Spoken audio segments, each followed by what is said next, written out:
सुबह का वक्त था। गांव के खेतों में हल चल रहे थे। सूरज की किरणें जब मिट्टी पर पड़ती तो लगता मानो धरती मुस्कुरा रही हो। उसी वक्त सुरेश अपने खेत में हल चला रहा था। पसीने में भी मुस्कान थी।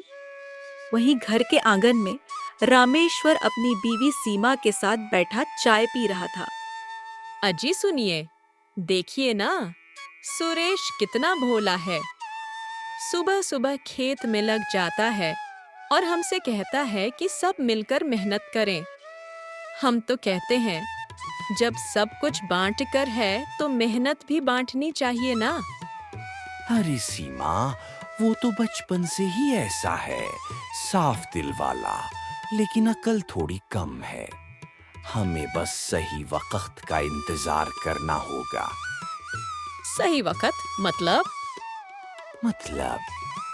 जब पिताजी की सारी जमीन और घर के कागजन हमारे नाम हो जाएंगे, तब देखना ये गांव भी हमें सलाम करेगा। सीमा की आंखों में लालच झलकता है। तो फिर सोच क्या रहे हैं?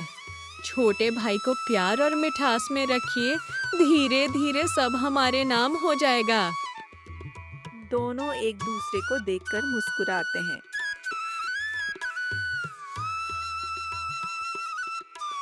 भैया भाभी, चाय बन गई है। चलिए सब साथ में नाश्ता कर लेते हैं।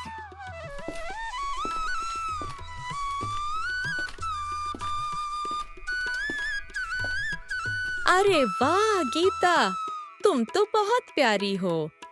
कितना ध्यान रखती हो सबका। सच कहूँ तो तुम तो इस घर की लक्ष्मी हो। गीता मुस्कुरा देती है। उसे क्या पता, जो शब्द मीठे लग रहे हैं वो जहर से भी ज्यादा खतरनाक हैं।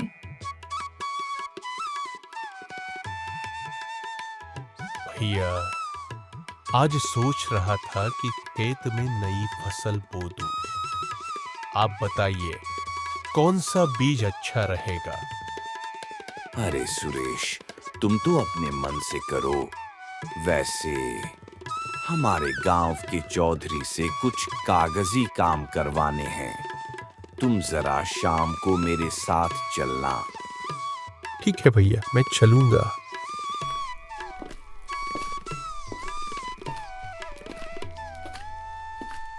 शाम को रामेश्वर और सुरेश गांव के चौधरी श्यामलाल के पास पहुंचे।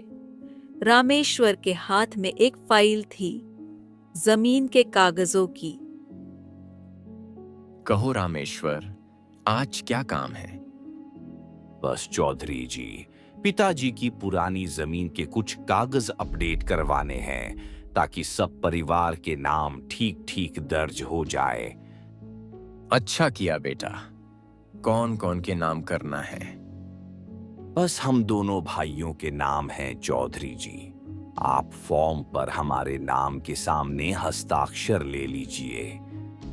सुरेश बिना सोचे दस्तखत कर देता है। सुरेश को क्या पता था कि जिन कागजों पर वह हस्ताक्षर कर रहा है वो उसके जीवन की सबसे बड़ी भूल बन जाएगी।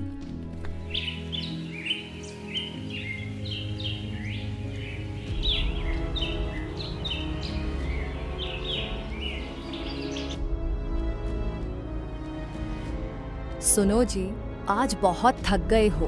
इतना काम अकेले मत किया करो। गीता, मेहनत से ही भगवान खुश होते हैं। जब तक तन में ताकत है, तब तक काम करना चाहिए। इस तरफ घर में प्यार और सादगी थी तो दूसरी तरफ लालच और साजिश का जाल बुन रहा था। अब तो सब कागज अपने नाम हो गए हैं, अब क्या करेंगे? अभी कुछ दिन और अच्छे बनकर रहेंगे। जब सब हमारे काबू में होगा, तब सुरेश और गीता को बाहर का रास्ता दिखाएंगे। फिर तो मजा आ जाएगा। लालच का बीज जब दिल में उगता है तो रिश्तों की मिट्टी सबसे पहले सूख जाती है।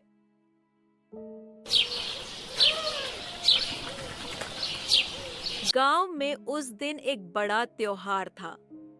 सब लोग सज धज कर मंदिर जा रहे थे। सुरेश और गीता भी फूलों की थाली लेकर पहुंचे। वहीं रामेश्वर और सीमा सबके बीच बड़े स्नेह से मुस्कुरा रहे थे। हमारे छोटे भाई भाभी तो हमारे बच्चे जैसे हैं, हमेशा उनके सुख दुख में साथ हैं। जो जुबान से प्यार जताते हैं, जरूरी नहीं कि दिल से भी वही सोचते हों। कुछ दिन बाद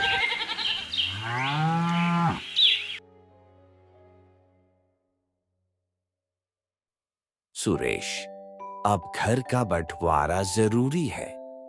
तुम्हें तो पता है, अब सब कुछ हमारे नाम है। तो बेहतर होगा कि तुम गांव के बाहर कहीं अलग घर बना लो। क्या कह रहे हैं मैया? घर तो हमारा एक है। पिताजी कहा करते थे कि ये घर दोनों भाइयों का है। कौन से दोनों का? कागज देखिए, सब हमारे नाम है। आप तो बस रहम पर यहाँ रह रहे थे। गीता की आंखों में आंसू भर आते हैं। भाभी, हमने तो आपको माँ बहन समझा था, आपने ये क्या किया? सुरेश और गीता के सपने जैसे टूट गए। जिस घर में उन्होंने प्यार बोया था, उसी घर से अब उन्हें निकाल दिया गया। उस रात आसमान भी जैसे रो रहा था, बिजलियां चमक रही थीं। अब हम कहाँ जाएंगे सुरेश? यहाँ तो सब हमारा था और अब हमारे पास कुछ भी नहीं रहा। मत रो गीता, घर और जमीन छिन गई है, पर हमारी मेहनत और ईमानदारी अब भी हमारे साथ है। हम फिर से सब कुछ बनाएंगे, बस भरोसा रखना। वो दोनों गांव के बाहर एक छोटे से खेत के किनारे पहुंच गए। पुराने पेड़ के नीचे उन्होंने एक झोपड़ी बनाई। वहीं से उनकी नई जिंदगी की शुरुआत हुई। अगली सुबह सुरेश ने फटे पुराने हल को ठीक किया। गीता ने मिट्टी के चूल्हे पर रोटियां सेंकी और दोनों ने मिलकर ठान लिया कि अब जिंदगी से शिकायत नहीं, सिर्फ मेहनत करेंगे। सुनिए, मैं भी गांव की औरतों के कपड़े सिलने लगूंगी। थोड़ा थोड़ा जोड़ लेंगे, हम फिर एक दिन अपना घर बनाएंगे। तुम्हारा साथ ही मेरी ताकत है गीता। चलो फिर से शुरुआत करते हैं। दिन गुजरते गए। धूप, बरसात, ठंड, हर मुश्किल में सुरेश और गीता डटे रहे। सुरेश खेत में सुबह से शाम तक पसीना बहाता और गीता रात भर सिलाई करती। धीरे धीरे उनकी मेहनत रंग लाने लगी। लोग गीता की कढ़ाई की तारीफ करने लगे और सुरेश की फसल गांव में सबसे अच्छी निकली।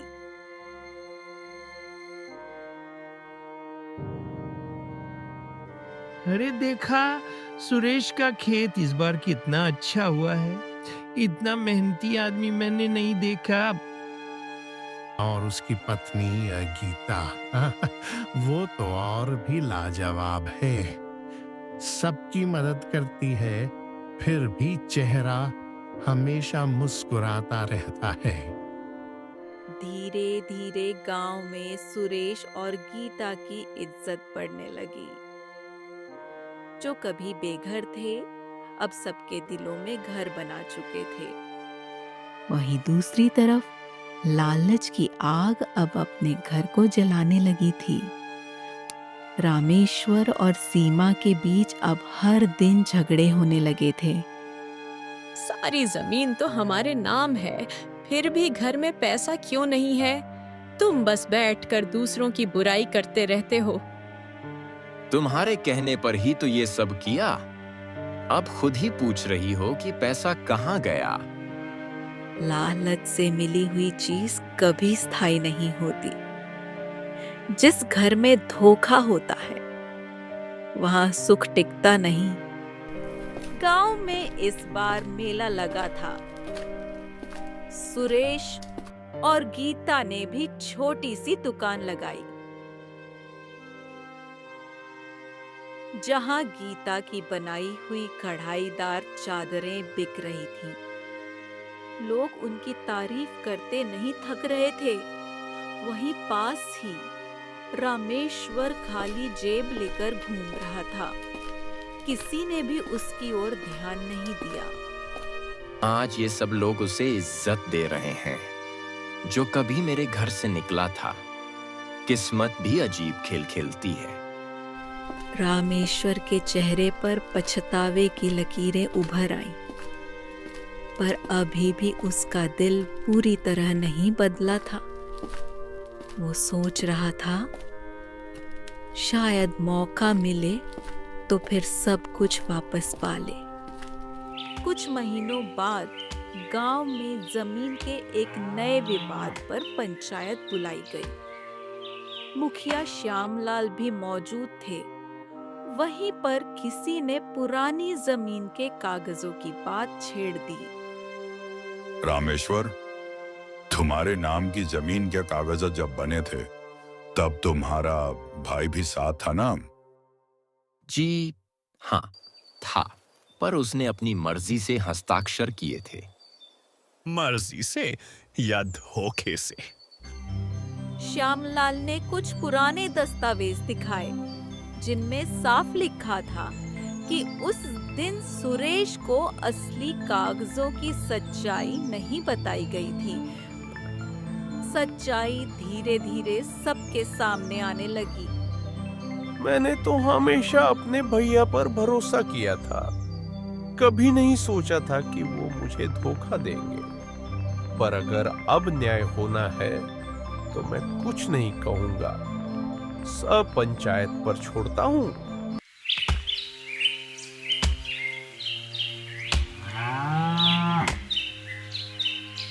जो जमीन धोखे से ली गई वो अब सुरेश के नाम वापस की जाएगी। रामेश्वर, तुमने अपने भाई को ठगा है।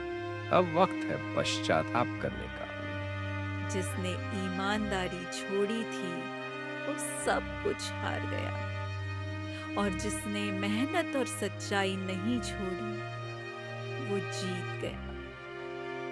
हमसे गलती हो गई सुरेश, हमें माफ कर दो। गलती इंसान से होती है भाभी, पर उसे सुधारना भगवान से मिलने जैसा होता है। भैया, घर तो वही होता है जहाँ रिश्ते बसते हैं। जमीन तो बस मिट्टी है। आइए फिर से सब मिलकर रहें। कुछ महीने बाद वही घर जो झगड़ों से भरा था अब फिर से खुशियों से गूंज रहा था। रामेश्वर ने लालच छोड़ दिया और सीमा भी गीता के साथ घर के कामों में जुड़ गई। देखिए गीता, अब घर में शांति है। भगवान ने हमारी मेहनत रंग लाई। हाँ, और सबसे बड़ी बात, हमने अपने भैया भाभी को भी वापस पा लिया। कभी कभी जिंदगी हमें अंधेरे में धकेलती है, पर वही अंधेरा हमें उजाले की कीमत सिखा देता है। ईमानदारी की राह कठिन जरूर है, पर उसका अंत हमेशा सुखद होता है।